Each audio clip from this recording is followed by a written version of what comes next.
What's going on, mates? Finally back with yet another episode of Worldwar attacks. I think I should mention a couple of things before progressing with the video, because I have heard some comments which obviously let me recognize that still some of my viewers, subscribers, whatever, I don't know, people who are watching my video, no matter which status they have not yet understood how I am thinking and how I am assessing, evaluating attacks, and telling whatever I think.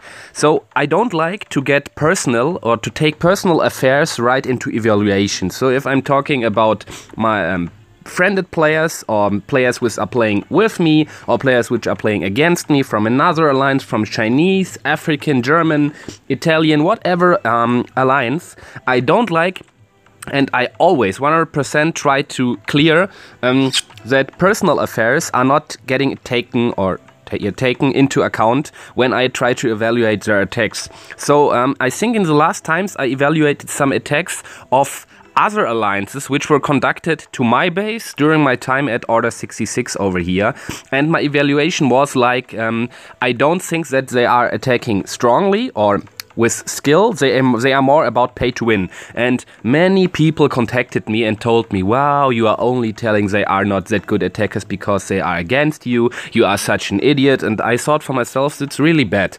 If I'm evaluating an attack, a skill-based attack is for me seeing whether a player or an attacker has considered and taken into account where, when, and in which order to deposit or to locate his troops. So when I'm seeing someone, even level 293, so complete maxed out, it does not mean he is a good player. He is a high level player. So if he's deploying, for example, his heavy tanks or his generals in front of a cannon tower, that has nothing to do with skill. That's simply a lack of planning, in my opinion. If there is a much lower player using his decoys in a very fancy and in a very well-intended way, by deploying them most closely to stronghold, mortars, whatever, to distract them, nevertheless getting out of the range of cannon towers, I think this is a very skillful attack, because the player is able to conduct micromanagement within the boiling battle. And so if you have to micromanagement while everywhere something is exploding, your troops are tightening the knot from each side of the base, and you have to overview 4 corners, 3 corners, 2 corners, more than one. I think this is a very high level of skill to nevertheless keep your nerves and deploy decoys in a right and sensible way. So if you are just only pushing out some heavy troop cards, running down the base in an awesome fast time, this nevertheless, in my opinion, so subjective view, you may have your own, I tell myself and everyone who wants to know, I don't think that putting out or pulling out the heaviest troop cards and running down a base in 80 seconds means skill. Skill is for me all variables inside an attack which can be only affected by our own actions. So the location of decoys, the timing of decoys, especially strength of the gladiator, blitzkrieg, sabotage, and something on. And therefore some attacks may look to others as astonishingly great and good, and in my opinion, or in my assessment, they are not that good. And that was the thing I tried to explain, and I think for myself it was considerably okay. I think and I hope most of you now have understood how I am thinking about attacks. And when I'm now trying to evaluate, I had to mention it previously, previously before getting into the World War, I can show you Order 66 is playing against a really much higher leveled alliance, elite generals, top 50 alliance, I think, and they have massive firepower mostly, and that's I don't not like them, even I don't like them. They are just some adversaries or some opponents in the World War, and I try to get it as objective as possible, and they are pulling out nice and strong troop cards, and they are not hesitating to pull out elephant archers for most of their bases. Order 66 already played against them, and it was only in the end a game of high-level troop cards. And in my opinion, that's not skill. If you want to play this way, you can play this way, but I tried to get this variable of troop cards, which are only pay to win and not skill-based, out of the calculation when I am assessing an attack. And so the most attacks I have not seen all, but the most attacks I have seen from elite generals were astonishingly fast. So if we are looking down, where is one of these attacks? At my base, for example, I was really sad when I saw this attack. Where is it? No, so for example, enemy number 20. Kandran.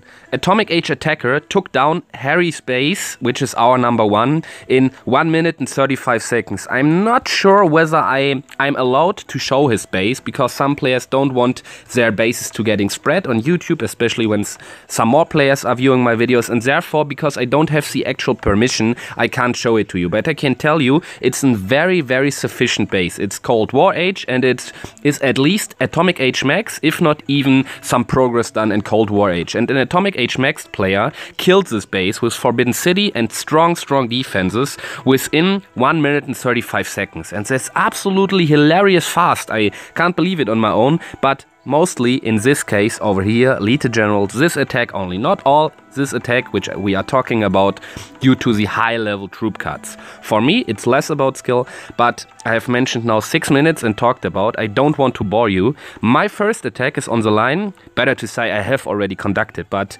due to the performance lags, I'm always trying to get the atmosphere as if the attack would be right in front of us to don't take any tension of it, so that you can completely enjoy the attack without knowing how many stars, how good I performed. Let's see, we have enemy number 16 I have to go for.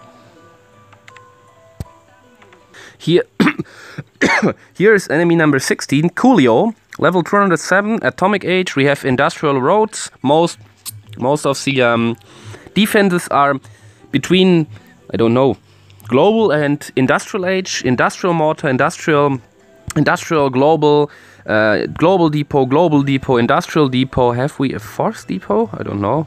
Is there any force? No, we have an enlightenment age stable. Then generals are pretty low. Both bunkers are industrial age maxed out. The air defenses are pretty high. Atomic, no, global maxed.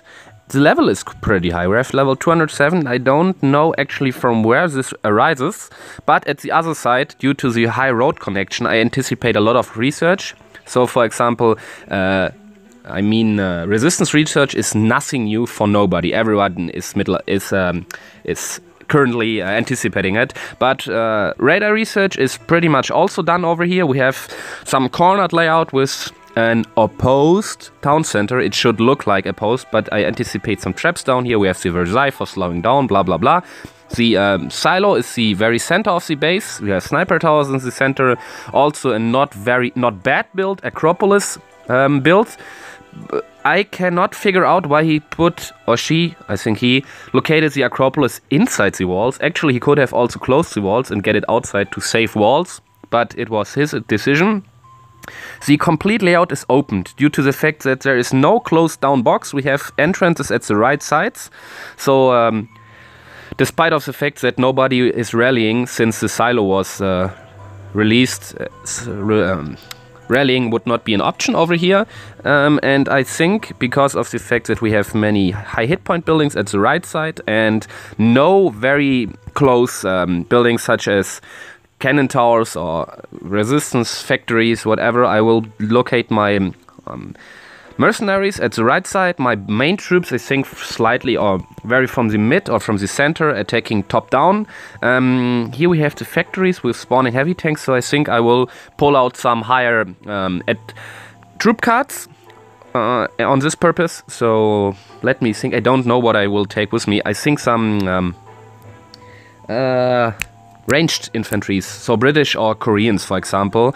And down here I will also, I think, locate one additional to my donated troops. Then I have to do a lot of micromanagement. It's a risky attack because I want to go fast. Hopefully I can go below, let's say 100 seconds 95 seconds somewhere, and my donated troops and the troop tactic over here hopefully are not triggering the town center. If they are triggering it, I'm unable to micromanagement. If it's laggy, whatever, I will trigger the town center, lose my troops down here, and then the enemy troops, the mostly howitzers, probably some armored cars, will go towards the base, to the center, and it's pretty hard for me to get them over there due to the fact that they will kill my decoys, and due to the high level towers as well as air defenses, I will have no opportunity, if I'm smart, to use my planes, so I will have to let them running.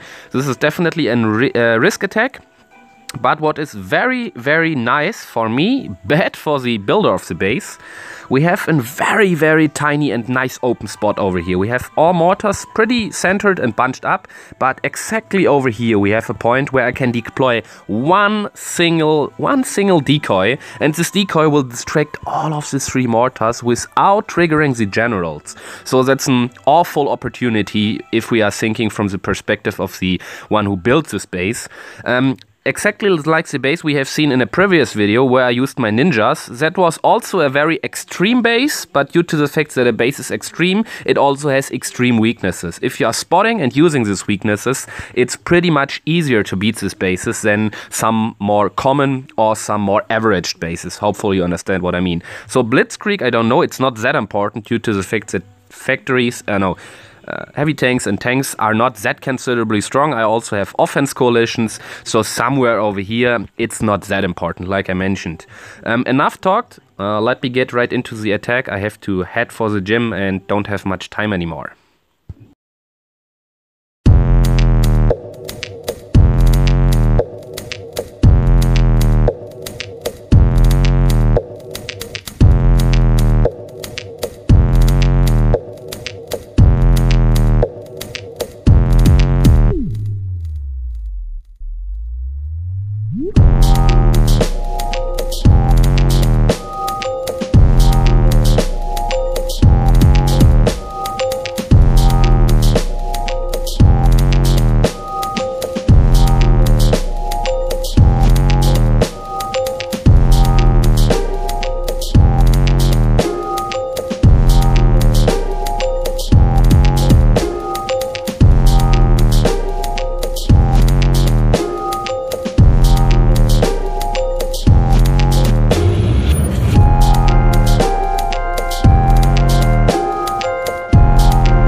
Hooah, nice attack. It went better than I anticipated, except for this horrible rallying mistake. I'm not pretty sure. I think my hand was shaking. I was nervous.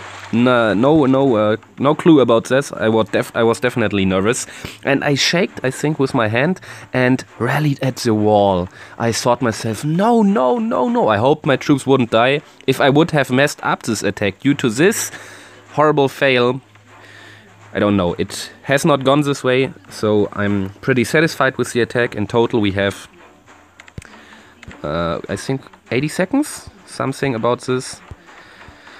We have 1 minute 20, yeah, 80 seconds in total. I'm very satisfied. I was advantaged definitely to the enemy base, but nevertheless, the base was not completely bad, except for this huge weakness with the decoys. And then, yeah, have a good time, my friends. We see us soon. Domination tips.